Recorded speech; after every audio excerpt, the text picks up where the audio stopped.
আসসালামু আলাইকুম। হ্যালো বন্ধুরা, কি অবস্থা? সকলে কেমন আছেন? আশা করি প্রত্যেকেই ভালো আছেন। আমি শাহ আলম আছি আপনাদের সাথে। আপনারা দেখছেন অনলাইন টিপস পিডি। সো আজকে আমি আপনাদেরকে দেখাবো যে কিভাবে আপনাদের ফোনের সাউন্ডটা ডেবে গেলে জাস্ট সাউন্ডটা আবার পুনরায় আগের মতো করবেন। ধরেন কিছুদিন যাবত আপনি ফোনটা কিনেছেন, কিন্তু আপনার ফোনে হঠাৎ করে দেখতেছেন ভলিউম সাউন্ডটা কমে গেছে, অথবা কলে কথা বলার সময় সাউন্ডটা কমে যায়।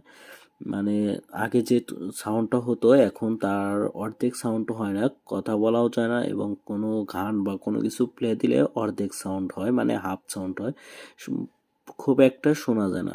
সো আজকের ভিডিওটা যদি আপনি সম্পূর্ণ এ টু জেড দেখেন, সেক্ষেত্রে অবশ্যই আপনার সাউন্ডটা একদম ক্লিয়ার করতে পারেন, একদম এ টু জেড কমপ্লিট করে আগের মতো নিয়ে আসতে পারেন। সো তিনটা কারণে জাস্ট আপনাদের সাউন্ডটা ডেবে যায়, মানে কম হয়ে যায়, সেই তিনটা কারণ এবং কিভাবে সমাধান করবেন সেটাও আমি আজকে এই